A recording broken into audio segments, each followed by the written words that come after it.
the wheelchair wheels scraped against concrete. That sound, metal grinding, rubber catching on uneven pavement, cut through the morning chatter like a knife through cloth. Conversation stopped mid-sentence. Laughter died in throats. Heads turned in unison, pulled by something they couldn't name but couldn't ignore.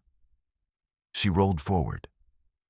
The carton bag sat on her shoulders like a crown of shame, plain brown, perfectly aligned, two precise eye holes staring straight ahead, unblinking, unflinching. The bag never tilted, never shifted. It sat there with the permanence of a decision made long ago, a decision that would not be questioned, would not be argued with, would not be apologized for. The campus courtyard smelled of red dust and frying bean cakes from the vendor near the gate. Students in their pressed white shirts and navy skirts clustered like birds around the mango trees, their voices rising and falling in waves. But when she passed, silence followed her like a shadow.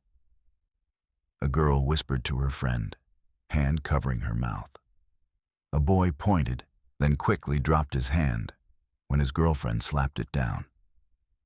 A lecturer paused on the steps of the Faculty of Sciences building, textbooks pressed against his chest, watching with the kind of fascination reserved for things that disturb and compel in equal measure. She kept rolling. Her hands moved the wheels with practiced efficiency. Push, release, push, release. The rhythm never faltered. Her back stayed straight. The bag never turned to acknowledge the stares, the whispers, the barely contained laughter bubbling up from the cluster of boys near the notice board. One of them made a sound, not quite a laugh, not quite a word. Something between mockery and fear. She didn't react. The main lecture hall loomed ahead, 3 stories of sun-bleached concrete with narrow windows that never quite let in enough light. She rolled toward the ramp, the one the university had installed 2 years ago after a student protest. The same ramp that most students used as a shortcut, their feet pounding up the textured surface designed for wheels, not shoes. Today, they scattered. She rolled up alone. Inside, the hallway stretched long and dim, lit by fluorescent tubes that hummed like dying insects. The smell changed here. Chalk dust, old wood, the faint staleness of too many bodies in too small a space. Classroom doors stood open, voices drifting out in fragments of local dialect and English, all mixing together in the peculiar linguistic soup of African university life. She turned into Lecture Hall 3. The room held maybe 60 students, most already seated, notebooks open, pens ready. When she entered, conversations didn't stop. They transformed. Volume dropped. Eyes tracked her movement. A girl in the front row physically turned in her seat to watch as the wheelchair moved down the aisle toward the back corner. Always the back corner, always the same spot. She positioned herself, locked the wheels, and pulled out a notebook. The pages were pristine. Neat handwriting in blue ink, margins perfectly measured, no doodles, no scratches, nothing wasted. She opened to a fresh page and wrote the date in the top right corner. Behind her, someone coughed. It sounded like suppressed laughter. She didn't turn. The lecturer entered. Dr. Bob Williams, gray-haired and perpetually tired, carrying a stack of papers that seemed to weigh more than his enthusiasm.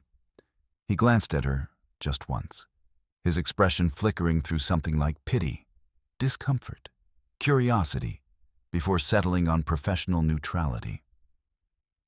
"Good morning, class." "Good morning, sir," they chorused. He began writing on the board. "Today we continue with behavioral psychology, specifically defense mechanisms and trauma response." The irony sat in the room like a third presence. She wrote every word. Her pen moved steadily, translating his lecture into organized notes while around her, students whispered, phones buzzed silently in pockets, and someone in the middle row quietly unwrapped a meat pie. Nobody asked her a question. Nobody borrowed a pen. Nobody accidentally bumped her wheelchair and said, "Sorry." She existed in the room, but not of it. A presence acknowledged only through avoidance, like a wound everyone could see but nobody wanted to touch. When the lecture ended, she waited, always waited. Let the rush of bodies pour out first, the shoving, the laughing, the calls of, "See you at the cafeteria," and, "Did you do the assignment?" Let the room empty until only she remained, and maybe one or two stragglers who kept their distance. Then she rolled out. The hallway had emptied now, just a few students lingering near the notice board. As she passed, one of them, a tall boy with a scar across his eyebrow and confidence that filled the space around him like cologne, stepped forward. "Hey," he called out, voice carrying. "Hey, bag girl." She kept rolling. "What's under there, eh? Something too ugly for us to see?" Laughter erupted behind him, sharp, cruel, the kind that needs an audience to exist. She didn't stop, didn't slow, didn't turn, and somehow that made it worse, because they believed the bag hid something terrible. None of them imagined what it was really protecting. Welcome to Afro Tales by Moonlight, where African stories come alive under the stars. You've just entered a world of authentic narratives that challenge, inspire, and reveal truths about the human experience. Subscribe now and join our community of storytellers and truth seekers, because every story here has the power to change how you see the world. By the second week, she had a name she didn't choose. Bag Girl. It followed her across campus like a shadow she couldn't shake. Whispered in lecture halls, shouted from dormitory windows, scribbled on bathroom stalls in crude handwriting. Have you seen Bag Girl? What is she hiding? The cruelty came in waves. Morning waves arrived with laughter, clusters of students watching her roll past, elbowing each other, taking photos on their phones. The images spread through WhatsApp groups with captions, "What's she hiding?" And maybe it's a ghost and worse things she never saw, but felt in the way eyes tracked her. Afternoon waves came sharper. Boys blocking her path in narrow hallways, forcing her to ask, politely, quietly, to pass. Girls in the cafeteria who suddenly needed all the table space when she rolled close. Bags and books spreading like territorial markers. Lecturers who called on every raised hand except hers, even when her arms stayed up longest, even when the answer hung in the air, waiting to be plucked. Evening waves felt different, heavier. She rolled back to her hostel, a ground-floor room she'd been assigned for accessibility, though everyone knew it was really because nobody wanted to share space with her. The room sat at the end of the corridor, next to the bathroom that always smelled of bleach and secrets. Through her window, she could hear them. Voices from the courtyard below, floating up through the evening air thick with the smell of rice and stew. Girls laughing, boys shouting across the space between the male and female hostels. Music playing from someone's speaker, Afro beats that made the walls vibrate with bass. She sat by the window, but did not look out. Her notebook lay open on her lap. Tonight's assignment: discuss the psychological impact of social isolation on identity formation. Her pen hovered over the page. In the hallway outside her door, footsteps approached. Slowed, stopped. Silence. Then laughter, muffled but unmistakable, before the footsteps moved on. She exhaled slowly through the holes in the bag. Her routine became armor. She woke before dawn, before the campus stirred, before mockery had time to stretch and yawn and remember her name. She showered in darkness, dressed with mechanical precision, White shirt pressed flat, navy skirt smoothed over her motionless legs, the bag positioned carefully, holes aligned with her eyes. She rolled to lectures early, sat in position before others arrived, left only after the room emptied. She spoke to no one. No one spoke to her. Except him. The boy with the scar and the voice that carried. The one who seemed to have appointed himself chief architect of her daily humiliation. His name was Marcus, though she'd learned that from overhearing conversations, not from him introducing himself. He never introduced himself to spectacles. One afternoon in the corridor outside the library, he positioned himself directly in her path. His friends flanked him, an audience he'd cultivated with the precision of a performer who understands that cruelty without witnesses is just violence, but cruelty with applause becomes entertainment. "Bag girl," he said, voice rich with theatrical concern. "You don't talk. Are you mute, or is the bag too tight?" His friends laughed. She waited. "Maybe she's shy," one of them offered. "Shy?" Marcus leaned forward, hands on his knees, bringing his face level with where hers would be behind the carton. Or maybe there's nothing under there at all. Maybe she's just air, a ghost carrying a bag. More laughter. She looked at him through the holes in her mask. Really looked. And for just a moment, so brief it might have been imagined, something flickered across his face. Not amusement. Fear. Pause here. Before you judge him, ask yourself, have you ever hurt someone because you were terrified of becoming them? Have you ever mocked weakness because acknowledging it would mean admitting your own? That's what cruelty really is. Fear wearing a mask. And before this story ends, you'll see exactly what fear cost both of them. Don't look away now. Then it vanished, replaced by his grin, and he stepped aside with exaggerated gallantry. "Pass, bag girl." "We're not wicked." She rolled past. Behind her, his voice carried. "You see her legs? They don't even move. Probably never moved in her life." The laughter followed her around the corner. But so did something else, a thought that hadn't occurred to anyone watching. For someone so broken, she never looked afraid. And that disturbed him more than he was willing to admit. She had not always been silent. Before the wheelchair, before the carton, before the stares and the whispers and the names she didn't choose. She had been Grace. Just Grace, daughter of David the tailor and Ruth the petty trader. Girl who walked barefoot to school because shoes were for Sundays and important occasions. Girl whose laugh sounded like water over stones, clear, bright, unexpected. Her town existed in the fertile space between forgotten and remembered. Small enough that everyone knew everyone's business. Large enough that shame could spread like dry season dust, coating everything, impossible to wash away. The school was a concrete building with a zinc roof that turned lessons into percussion during rainy season. 5 classrooms, 7 teachers, 200 students sitting 3 to a desk, sharing textbooks that had been shared by their parents before them, the pages soft as cloth from constant touching. Grace sat in the front row, not because she was eager, because when the teacher asked questions, her hand went up before her brain gave permission. The answers simply existed in her mouth, waiting.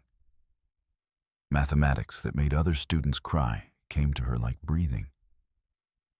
English composition that required at least 2 pages turned into 5 pages that the teacher read aloud to the class with something close to wonder. "This one will go far," the headmaster told her parents during a meeting they couldn't afford to miss work for, but did anyway. "Your daughter has something," her mother asked. "Something good?" The headmaster hesitated. Something powerful. That was the year Grace turned 13, and her body decided to make its own announcements. She grew taller. Her face, which had always been pleasant enough, shifted into something that made people pause in doorways. Nothing dramatic, nothing she could name. But suddenly uncles stopped patting her head and started looking away quickly. Women at the market watched her with an expression she would learn to recognize as assessment. Beauty, she discovered, was not always a gift. Intelligence was even less simple. The boys in her class started acting strange. Some became louder around her, performing masculinity like a dance they'd rehearsed but never quite mastered. Others went quiet, stumbling over simple greetings. A few looked at her with something close to resentment, as if her understanding diminished theirs. The girls were worse. They formed clusters she wasn't invited to join, shared secrets she wasn't meant to hear. When she entered the bathroom, conversation stopped with surgical precision. When she offered help with homework, it was accepted with the kind of cold gratitude reserved for necessary evils. She learned to make herself smaller, stopped raising her hand so quickly, started giving incomplete answers so others could shine, wore clothes that were plain, practical, forgettable, braided her hair tightly back from her face, walked with her eyes down. But intelligence, like beauty, isn't something you can apologize away. One day, a boy from the senior class, son of the local pastor, future of the community, pride of his family, stopped her on the path between the school and the main road. "Grace," he said. Not a greeting, a claiming. She smiled politely, tried to step around him. He moved with her. "They say you're the smartest girl in school. I just work hard. My father says pride comes before a fall. I'm not proud. Then why do you act like you're better than everyone?" The question caught in her throat. She wasn't acting like anything. She was just existing. But she said, "I'm sorry if it seems that way." He watched her for a long moment, the afternoon sun turning his face into harsh plains and shadows. Then he smiled. "You should come to the church youth meeting on Friday. We need intelligent people." She agreed because disagreeing felt dangerous. That Friday, she wore her Sunday dress. She walked to the church alone as evening settled over the town like a blanket, the air thick with wood smoke and the distant sound of generators coughing to life. The youth meeting was being held in the small building behind the main church, a space used for storage, Bible study, and events too informal for the sanctuary. She pushed open the door. The room was empty, except for him. "You came," he said, and smiled. Then one night came. Short, violent, unforgettable. The scream lived inside her for 3 days before it found her throat. She woke up in the hospital. White walls, white ceiling, white sheets that smelled like disinfectant trying to mask something darker underneath. The fluorescent lights hummed with the particular frequency of institutional spaces. Too bright, too constant, too indifferent. Her mother sat in the corner, head bent in prayer or exhaustion, or both. Her father stood by the window, hands clasped behind his back, staring out at nothing. They looked smaller than she remembered. Older, like something had been extracted from them, and the space left behind was collapsing inward. She tried to speak. Her mother's head snapped up. "Grace, Grace, my daughter." Her father turned, his face doing something complicated, relief and grief moving across his features like weather. She tried again. "What? Don't talk," her mother said, rushing to the bedside. Her hands hovered over Grace, wanting to touch but afraid of where to land. "Don't talk now. Just rest. What happened?" The question hung in the air like smoke. Her father looked at her mother. Her mother looked at the floor. Neither looked at her. "You had an accident," her mother finally said. The lie sat badly on her tongue, clumsy and obvious.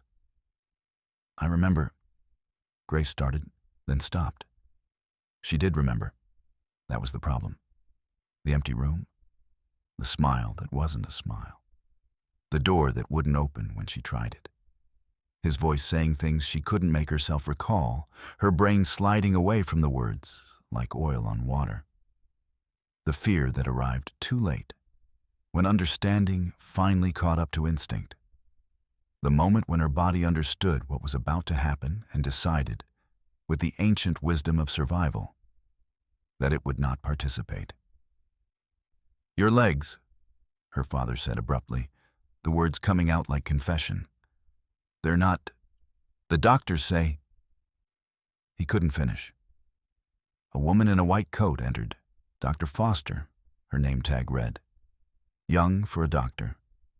Tired eyes behind practical glasses. She carried a clipboard like a shield. "Grace," she said, voice professionally gentle. "How are you feeling?" "My legs." "Can you feel them?" Grace focused downward. Her legs existed under the white sheet. She could see their outline, could confirm their presence. But feeling them was different from seeing them. Yes, I feel them." "Can you move them?" She tried. Her brain sent the signal. She felt the intention travel from her mind down through her body, felt it reach the place where movement should happen. Nothing. "Try again," Dr. Foster said, watching carefully. She tried again. Harder. Focused everything she had on the simple act of moving her toes, lifting her foot, bending her knee, any of the 1,000 small movements she'd performed without thought every day of her life. Her legs lay still. "I don't understand," Grace whispered. Dr. Foster pulled a chair close to the bed. She sat down, which somehow made everything worse. Doctors standing meant temporary problems. Doctors sitting meant conversations that required time. "We've run all the tests," she began. "Your spine is intact. Your nerves are functioning. There's no physical damage that would explain the paralysis." "Then why—" "Your mind," the doctor said simply. "Your mind is protecting you the only way it knows how." The words didn't make sense. Minds didn't stop legs from moving. Minds thought thoughts and felt feelings. Legs were mechanical. Muscles and bones and nerves following simple commands. Walk, stand, run. "What does that mean?" her father asked, voice rough. Dr. Foster looked at him, then back at Grace. "Sometimes, when the body experiences severe psychological trauma, it responds as if to physical trauma. The brain, overwhelmed by what happened, shuts down non-essential systems. It's called conversion disorder, psychogenic paralysis." "Non-essential," Grace repeated, the words tasting like ash. "Temporary," Dr. Foster added quickly. "Usually, with proper therapy, psychological support." "How long?" "That depends. Every patient is different. Some recover in weeks, some in months, some—" She didn't finish, but the silence completed the sentence anyway. "Some never walk again. Stop right here and think about this. When trauma breaks you, when your own mind betrays you, when your body refuses to obey, who do you become?" Grace didn't lose her legs in an accident. She lost them because her mind decided survival meant shutting down. And if you think that can't happen to you, you're lying to yourself. We're all one moment away from our bodies deciding we're too broken to keep going. Remember that before you judge how someone else carries their pain. That night, alone in the hospital room after her parents had been sent home, Grace stared at her legs under the thin white sheet. She could feel them. Sensation existed. Pressure, temperature, the rough texture of institutional cotton. She wasn't numb. She was trapped. Outside her window, the city continued. Car horns, distant voices, the hum of generators powering through the evening blackout. Life moving forward while she lay still. A nurse entered to check her vitals. Efficient, professional, kind in the detached way of people who see too much suffering to let it touch them personally. "You should sleep," the nurse said. "I can't." "You need to rest." "My legs are fine," Grace whispered. "The doctor said they're fine." The nurse paused. "Physically, yes." "Then why won't they move?" The nurse looked at her with something close to pity. "Because, my dear, your body knows what your mind is still trying to forget." In the darkness, Dr. Foster's words echoed. "Your legs are fine, but your mind is still running." The wheelchair came first, borrowed from the hospital. Aluminum frame, purple vinyl seat worn smooth by previous occupants. Wheels that squeaked when she turned left. It arrived 2 weeks after her discharge. Delivered by a church volunteer who smiled too brightly and said things like "God's plan" and "trial of faith," until her mother gently ushered him out. Grace sat in the chair and felt nothing. Not grief, not anger, not acceptance. Just the weight of a decision her body had made without consulting her. The scarves came next. Her mother bought them from the market. Bright patterns, soft cotton. Colors meant to suggest hope. Yellow like sunrise, green like new growth, red like life continuing. She showed Grace how to wrap them around her head in the traditional way, covering her hair, framing her face. "You're still beautiful," her mother insisted, adjusting the fabric. Nothing has changed that. Everything had changed that. Grace wore the scarves when she left the house. The first trip was to the hospital for a follow-up appointment. Her father pushed the wheelchair while her mother walked beside them, one hand resting on Grace's shoulder like an anchor or a claim. "This is my daughter," the hand said. "She belongs to us. She is still whole." People stared anyway. Not at her legs, not at the wheelchair, at her face. Their eyes moved across her features with the particular hunger of people encountering tragedy, searching for evidence, trying to match the girl in the chair with whatever story they'd heard whispered through the town's efficient gossip network. Some faces showed pity. Others showed something worse. Satisfaction. The kind that comes when beauty gets diminished, when intelligence gets humbled, when someone who stood out gets pulled back down. She felt their eyes like hands on her skin. The second trip, she wore a hood, pulled tight, face shadowed.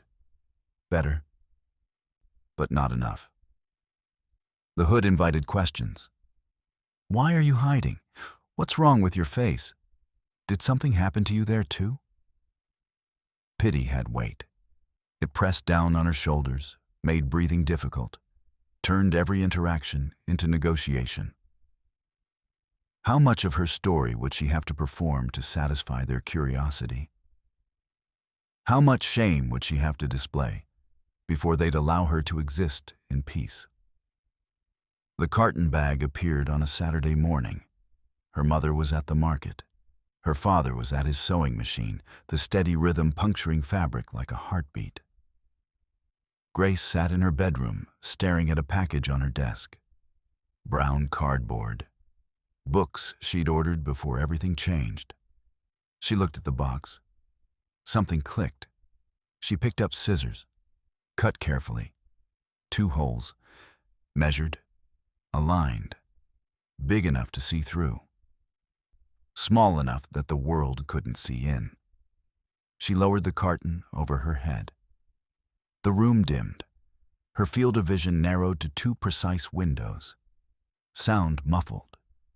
The world became manageable, reduced, controlled, filtered through openings she had cut herself. She rolled to the mirror. Behind the bag, she was no longer Grace. No longer the girl who'd been beautiful, who'd been smart, who'd been attacked, who'd been broken. She was undefined, unknown, unreadable. Her face, the thing people wanted to see, to assess, to pity, belonged to her again. When her mother came home and saw her, she cried, "Grace, you can't, I can." Grace said quietly, "This is what I need." Her mother tried to reason. Her father tried to forbid. Neighbors tried to intervene. Everyone had opinions about what hiding meant, what it said about shame and healing. None of them understood. The bag wasn't shame. It was power. It was the choice to control what the world could take from her. They'd taken her safety. They'd taken her legs. They'd taken her story and turned it into gossip. They would not take her face. When she transferred to the university 3 months later, distance meant fresh start. She wore the bag without apology. If they wanted a monster, she would give them silence. If they needed a spectacle, she would give them nothing. Behind the carton, she became the author of her own mystery. And in a world that had tried to write her ending, that was revolution. Marcus had learned cruelty the way some people learn languages, through immersion, necessity, survival. The accident happened when he was 15. Motorcycle taxi. Rainy season. A truck that didn't see them until impact. He woke 3 days later, unable to move. Spinal shock, doctors called it. Temporary paralysis that felt permanent when you're lying in your own waste, when nurses turn you like meat to prevent bed sores, when your mother cries in hallways thinking you can't hear. He recovered. 6 months of physical therapy that felt like torture disguised as healing. His spine had been bruised, not broken. Nerves shocked, not severed. Slowly, painfully, movement returned. But humiliation never left. He remembered every face that had looked at him with pity. Every visitor who spoke too loudly, as if paralysis affected hearing. Every nurse who discussed his body like he wasn't present. Every moment of helplessness had burned itself into his memory like a brand. When he returned to school, he made a decision. He would never be vulnerable again. Confidence became his armor. Laughter became his weapon. He learned that if you mock first, you control the narrative. If you dominate the room, nobody notices your fear. If you make others small, you feel bigger. It worked. By the time he reached university, he'd perfected the performance. The scar across his eyebrow, a souvenir from the accident, became part of his mystique. Battle-worn, dangerous, cool. He cultivated a following the way politicians cultivate votes. Through charisma, calculated generosity, and the occasional public execution of anyone who threatened his position. Then she arrived. The girl in the wheelchair with the carton bag over her head. The first time he saw her, something cold slid down his spine. She looked like his nightmares, like the version of himself he'd buried under swagger and cruelty. The wheelchair. The silence. The way people stared and whispered and looked away. He hated her immediately. Not because she'd done anything to him, because she existed as a reminder of what he'd been, what he could still become if fate decided to reach out and reclaim him. So he made her his project. It started small, comments in passing. "Bag girl, you lost." Laughter from his friends, validation that felt like safety. But small wasn't enough. One afternoon in the cafeteria, the large space that smelled of rice and stew and too many bodies pressed together, he saw her rolling toward a table in the corner.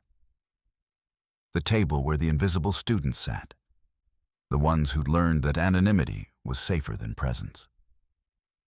He stood up. "James, come," he called to his friend. "Let's go greet our special student." His crew followed. 4 boys who'd learned that proximity to Marcus meant protection, status, relevance. They moved as a pack, conversations quieting as they passed, the cafeteria's social ecosystem recognizing a predator on the move. She was transferring her food from the tray to the table. Rice, a piece of chicken, a bottle of water. Simple, efficient. Her movements had the practiced precision of someone who'd learned to navigate the world through accommodation and adaptation. Marcus positioned himself directly beside her wheelchair. "Bag girl," he said, voice pitched to Carrie. "Every day, same thing. You roll in, you sit quiet, you roll out. Don't you get lonely?" She continued arranging her food. "Maybe she can't hear us," one of his friends offered. "Maybe the bag covers her ears too." Laughter rippled through the cafeteria. Not everyone laughed. Some looked uncomfortable, some looked away. But enough laughed that it felt like permission. Marcus leaned closer. "You know what I think? I think you like the attention. You wear that bag because you want people to stare. You want us to wonder what kind of monster is hiding under there." She picked up her fork. "Are you even listening?" He reached out, not quite touching the bag, but close enough that the threat was clear. "Or are you too special to respond?" She turned her head slowly. The eye holes in the carton aligned with his face. For a moment, they looked at each other. Him standing, her sitting. The power dynamic clear to everyone watching. Except her eyes didn't show fear. They showed something else. Something he recognized because he'd seen it in mirrors during those 6 months of recovery. Calculation. She was measuring him, assessing. Not as a threat, but as a specimen, like a scientist observing a particularly predictable rat in a maze. It unnerved him more than tears would have. "Leave her alone, Marcus." The voice came from across the cafeteria. Sarah, one of the few students who didn't orbit his influence. "She's not bothering anyone." "I'm not bothering her either," Marcus said, straightening up but keeping his eyes on the carton. "Just having a conversation, right, bag girl? We're just talking." The girl said nothing. She picked up her bottle of water, opened it with steady hands, and took a drink. Then she began eating, each movement deliberate, ignoring him with such complete focus that it felt like a statement. "See?" Marcus announced to the room. "She's fine. Bag girl is tough. Aren't you tough, bag girl?" His friends laughed again. But it sounded different now. Forced, uncertain. He walked away, returning to his table, accepting the backslaps and affirmations from his crew. But something felt wrong. Off balance. Like he'd won the battle but somehow lost something he couldn't name. That evening, he lay in his dormitory bed staring at the ceiling, replaying the cafeteria scene. Her eyes through those holes in the carton. The way she'd measured him. The way she'd looked at him like she knew. He rolled over, pulling his blanket up against the evening chill. His legs worked fine now. Had worked fine for years. But sometimes, late at night, he still felt phantom paralysis. That memory of immobility, of helplessness, of being trapped in a body that wouldn't obey. He hated that feeling. He hated her for making him remember it. The next morning, he saw her rolling toward the lecture hall, and something in him snapped. He positioned himself in her path. His friends materialized beside him, sensing the performance before it began. "Bag girl," he said, "we need to talk." She stopped. The wheelchair wheels locked. Around them, students slowed, forming an impromptu audience. Nobody intervened. Nobody ever did. "You ignore people when they speak to you," Marcus continued. That's rude. One of his friends snickered. Maybe the bag is stuck. Is it stuck? Marcus asked, stepping closer. Should we help you take it off? For the first time since he'd started targeting her, she spoke. No. One word. Quiet. Firm. Final. The simplicity of it stunned him into momentary silence. No, he repeated. Yes, she said. No. And then she rolled forward. He had to step aside or be hit. The choice was sudden, reflexive. He moved and hated himself for moving. As she passed, he leaned down close to her ear. Close enough that nobody else could hear. Then he leaned down close enough that no one else could hear. I know what it's like. 4 words, barely audible, delivered in a voice stripped of performance. I know what it's like to have everyone stare at you because your body doesn't work the way it's supposed to. To have nurses touch you like you're not even human. To lie there and feel everything while being able to do nothing. Grace's hands froze on the wheelchair rims. I was in a wheelchair once, Marcus continued, his voice so low it was almost a confession. Couldn't move for months. Couldn't even... He stopped, the word catching. Everyone looked at me the way they look at you now. The hallway continued around them, students rushing to lectures, conversations about assignments and weekend plans. But in the small space between his whispered words and her silence, time moved differently. When I got better, he said, I promised myself I'd never be weak again. Never be the one people pitied. Never be the one people looked away from. He straightened slightly, but didn't move away. So when I see you, I see what I was. What I could still become if something goes wrong. If another accident happens. If my body decides to quit on me again. His voice hardened. And I hate you for it. I hate that you remind me. I hate that you don't even try to hide it. You just roll in here every day with that bag like you don't care what anyone thinks. Grace turned her head slowly, the carton bag rotating until the eye holes aligned with his face. I don't care, she said quietly. I know, he said. That's what makes it worse. He stood up fully then, his expression shifting back into its familiar mask of confidence. Loud enough for others to hear now. Anyway, just wanted to check on you. He walked away, his friends following, the hallway swallowing them. Grace sat motionless. The whisper lived in her ears like an insect, buzzing, impossible to ignore. She rolled forward slowly, her mind processing what had just happened. He hadn't apologized. He hadn't promised to stop. He had simply told the truth. And somehow, that changed everything. For weeks, she'd existed in a binary, victim and aggressor, prey and predator. Simple, clear, easy to navigate because the roles were defined. But he'd introduced complexity. He wasn't cruel because he was evil. He was cruel because he was terrified. His mockery wasn't power, it was performance. His confidence wasn't strength. It was armor, just like her carton bag. They were the same. That realization sat in her chest like a stone. That night in her hostel room, she sat by the window with the carton bag still on, even though she was alone. She reached up and touched the edges. Her fingers traced the holes she'd cut so carefully. The carton had protected her, given her agency, allowed her to exist on her own terms. But it had also isolated her. She'd been so focused on protecting herself from their eyes that she'd stopped seeing them clearly. They weren't a monolithic force of cruelty. They were individuals, each carrying their own fear, their own trauma, their own carefully constructed armor.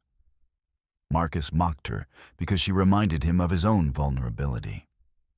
What did she do that served the same purpose? The question sat uncomfortably. She removed the bag. The room felt larger without it. Cooler. The evening air touched her face directly. No barrier, no filter, no protection. She looked at herself in the small mirror on her desk. Her face stared back. The face people wanted to see. The face that had once attracted attention she didn't ask for. That had made people treat her as object rather than person. That had been present during the worst moment of her life. But it was just a face. Skin and bone, and features arranged in patterns determined by genetics and chance. It held no power except what she and others gave it. The bag had helped her understand that. Now she needed to understand something else. She put the bag back on, not out of fear, but out of choice. She wasn't ready to remove it permanently. Maybe she never would be. But the relationship had changed. It was no longer her hiding. It was her deciding. The next day in class, when the lecturer asked a question about social defense mechanisms, Grace raised her hand, not hesitantly, not apologetically. She raised it and held it there until Dr. Williams, who'd been carefully avoiding calling on her for weeks, had no choice but to acknowledge her. "Yes," he said, surprise clear. "You have something to add?" "Yes," Grace said. Her voice came out stronger than expected, amplified somehow by the carton rather than muffled. Defense mechanisms aren't always about weakness. Sometimes they're about survival. We attack what reminds us of our own vulnerability. We mock what we're afraid of becoming. The classroom went silent. Dr. Williams stared at her. "That's exactly right. Projection and displacement as protective strategies." He paused. "Have you been doing the reading?" "All of it," Grace said. "Well, perhaps you'd like to elaborate on how this applies to group dynamics?" And she did. For 10 minutes, she spoke. Her voice steady, her thoughts organized, her intelligence, the things she'd been hiding along with her face, unfurling like a flag. Students shifted. Some leaned forward. Others looked uncomfortable. A few took notes on what she was saying. When she finished, Dr. Williams nodded slowly. "Excellent analysis. This is what I expect from university students. Critical thinking." After class, students didn't laugh as she rolled out. They moved aside, respectfully. Some looked at her with new eyes. Not pity, not fear, but curiosity. And in the back of the room, Marcus sat without speaking, watching her leave. For the first time, she felt seen, not watched, seen. The shift happened gradually, like dawn, not sudden but slow illumination that changed everything. Grace began speaking, not constantly, but when she had something to say, she said it. When lecturers asked questions, her hand went up. When group discussions formed, her voice entered, quiet but precise, cutting through noise with clarity. Her answers carried weight. In psychology, she dissected trauma theories with insight that only comes from intimate knowledge. In sociology, she identified power structures with surgical precision. In literature, she analyzed characters with empathy that made other students' contributions sound shallow. Dr. Williams started calling on her specifically. "Grace," he'd say, using her name now, "what's your perspective?" And she'd give it. Other lecturers noticed. Dr. Anderson from sociology began directing questions toward her corner. Professor Bennett from literature asked her to read passages aloud, her voice carrying through the carton with unexpected clarity. Students noticed too. Some resented it. The girl who'd been a spectacle was becoming competition. Whispers started. "She thinks she's so smart now. Just because she can talk doesn't mean she should." But others gravitated toward her. Sarah, the girl who defended her in the cafeteria, started sitting near her, asking questions after class. A quiet boy named Daniel began sharing notes when she missed a lecture. Even some girls who'd avoided her started offering small acknowledgments, a nod, space at a table, basic courtesies. Marcus changed too, not dramatically, not publicly. He didn't apologize or announce transformation, but his cruelty evaporated. When his friends made jokes about Bag Girl, he didn't laugh. When someone suggested blocking her path, he positioned himself elsewhere. When mockery began, he found reasons to redirect attention. One afternoon, after a lecture on cognitive behavioral therapy, Grace rolled out to find him waiting, not blocking her path, just there. "That thing you said," he began, "about fear manifesting as aggression." She stopped. "Yes? That's what I was doing." "I know." He looked at her. "Does it get easier? Being afraid your body will betray you again?" The question hung between them. "No," Grace said honestly. "But you learned to carry it differently." He nodded slowly. "I used to have nightmares about waking up paralyzed again." "I have them too," she said, "except I'm already here." "But you show up every day. You speak now. You don't let them make you invisible. Neither do you." "I let them see a performance," he corrected. "You let them see truth. That's braver." Before she could respond, students rounded the corner. Marcus's expression shifted, not to cruelty, but neutral professionalism. He nodded once, then walked away. It wasn't friendship. It was recognition. That evening, Grace sat in her room with textbooks spread around her. Midterms approached. But she couldn't focus. She kept thinking about visibility, about voice, about the paradox of hiding her face while revealing her mind. The carton had given her power, but it had also limited her. She reached up and touched the edges. Maybe it was time to carry it differently. The rumors started on a Wednesday. Someone had seen her, not wearing the bag, in the corridor outside the bathrooms late at night, when most students were asleep.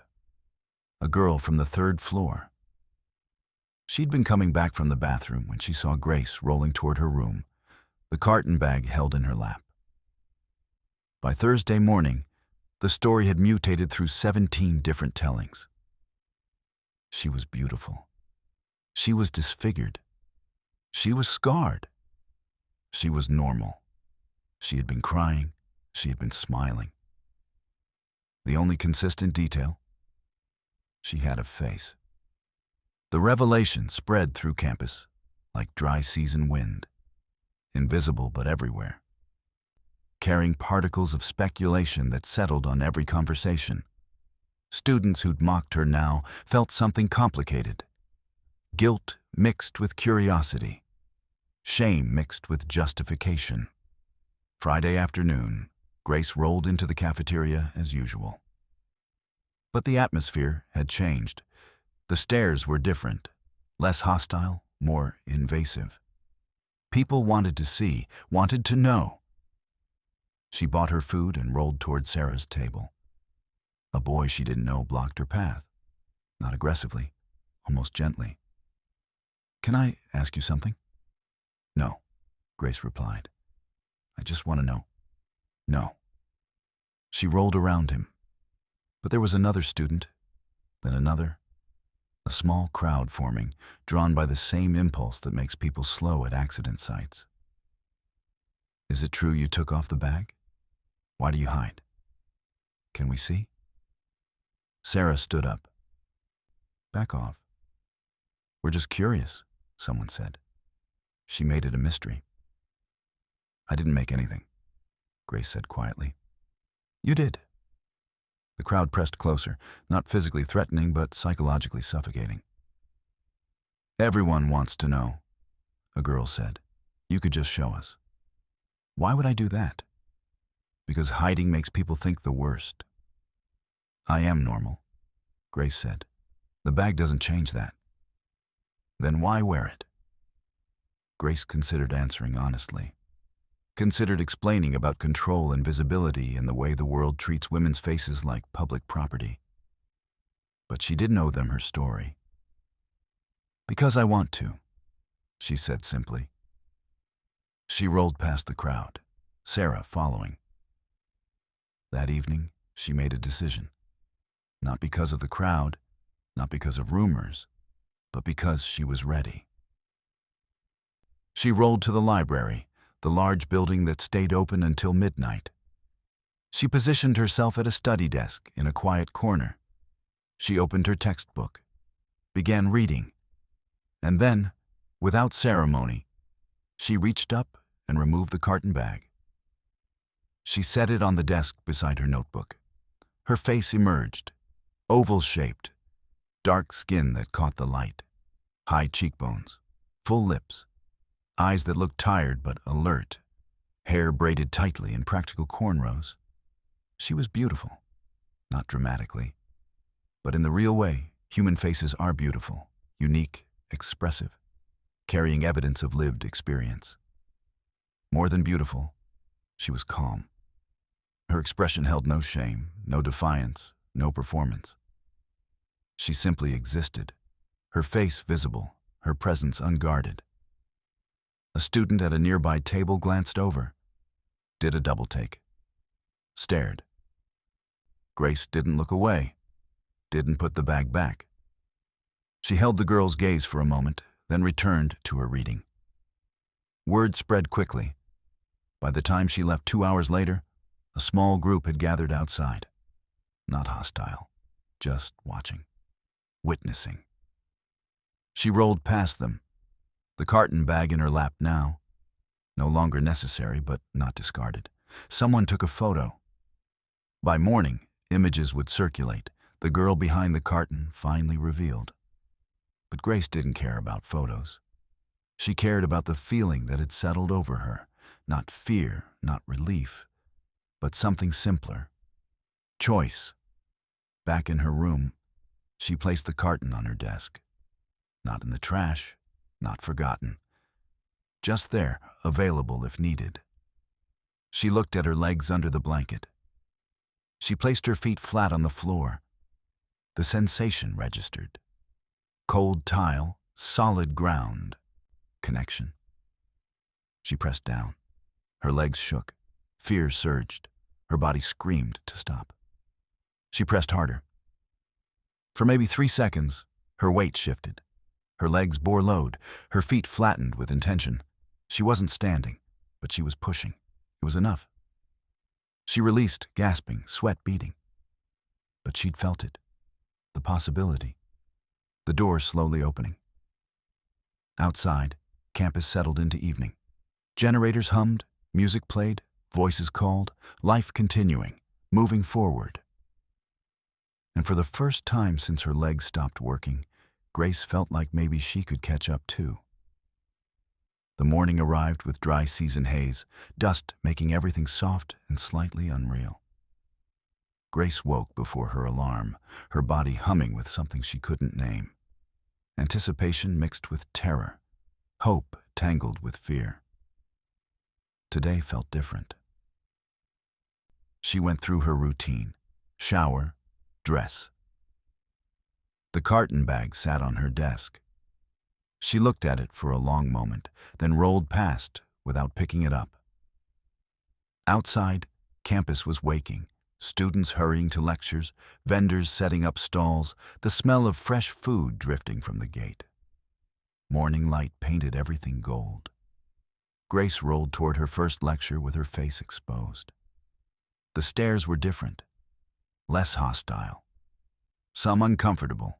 People looked away, looked back. But others nodded. A few said, "Good morning." One girl smiled. In the lecture hall, she took her usual spot.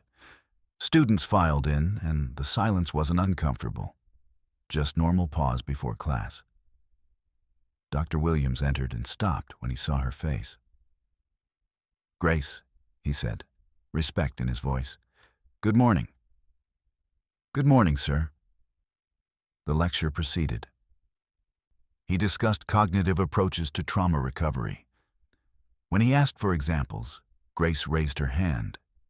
She spoke about psychological paralysis, about how the mind protects by shutting down, about how healing isn't linear. It's negotiation between fear and possibility. Some trauma, she said, doesn't leave visible scars, but the body remembers. And sometimes, the only way forward is to remember why you stopped. The room listened with attention that felt like understanding. After class, Marcus waited in the hallway. "You're not wearing it," he said. "Not today." "Why today?" She considered. "Because I'm tired of choosing based on fear. I'm tired of deciding what to hide instead of what to show." He nodded. "I get that." He paused. "For what it's worth, I'm sorry. For everything. I know. You don't have to forgive me. I know that too." They looked at each other. Two people who'd been enemies by circumstance, allies by recognition, now something else. Not friends, not strangers. Just humans who'd seen each other's armor and understood what it protected. "Good luck," he said, then walked away. Grace rolled outside into the courtyard. The sun had burned off the haze. Students clustered under mango trees, seeking shade. She rolled to an empty spot. And then, without planning, without announcing, she locked her wheelchair wheels. Her hands gripped the armrests. Her feet pressed flat against the ground. This was the moment. The moment when choice became action, when possibility became attempt. Fear rose like bile. Her body screamed to stop. Every instinct shouted that standing was dangerous. But she'd learned something from the carton, from hiding and revealing, from silence and voice. Safety wasn't the same as living. She pushed. Her legs shook violently. Muscles that hadn't borne weight protested. Her knees wobbled. Her ankles felt like water. Sweat broke across her forehead. But she kept pushing. Her body lifted, inch by inch. Weight transferring from chair to legs, feet flattening, remembering the job they'd once performed without thought. She wasn't standing yet. She was rising. Around her, students noticed. Conversations stopped. People turned. A crowd formed. Not pressing close, just witnessing. Sarah stood near the edge, hands pressed to her mouth. Marcus watched from faculty steps, expression unreadable. Grace rose higher. Her legs shook so hard she thought they might shatter. Her breath came in gasps. Tears streamed, not from sadness, but effort, fear, intensity. And then, for maybe 5 seconds, she was vertical, not standing perfectly. Her legs trembled, her hands gripped the armrests. Her balance was precarious. But she was up. This is the moment that matters. Not the standing, the trying, not the success, the courage. Because here's what you need to understand. Healing doesn't look like movies. It's not dramatic music and perfect endings.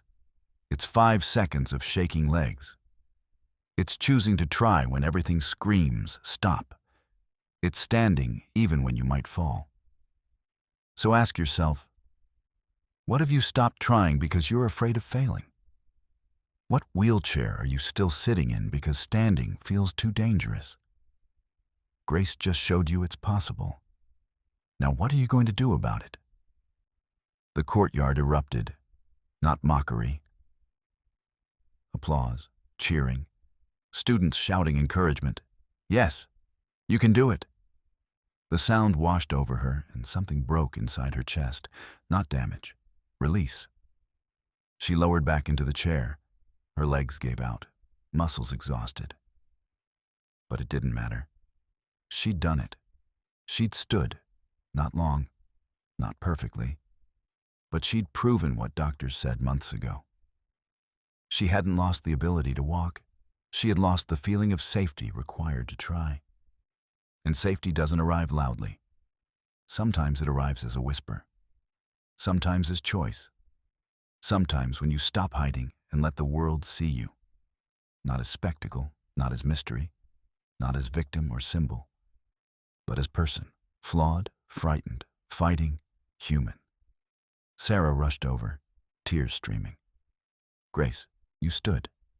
"I stood," Grace repeated, the words strange and wonderful. Other students approached. Not all, but enough.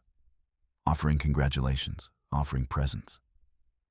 Marcus remained on the steps. When their eyes met, he nodded once. "I see you. I recognize what this cost. I understand." That evening, back in her room, Grace sat by the window as sun set over campus. The carton bag still sat on her desk. She reached over and touched it gently, the way you'd touch something that served you well. She didn't throw it away. It had protected her when she needed protection. It had given her control when everything felt chaotic. It had been armor, tool, choice. But she didn't need it tonight. She placed her feet on the floor again, pressed down. Her legs shook, but they held. She lifted slightly, testing, exploring edges of possibility. She wasn't healed. Healing wasn't destination, but direction.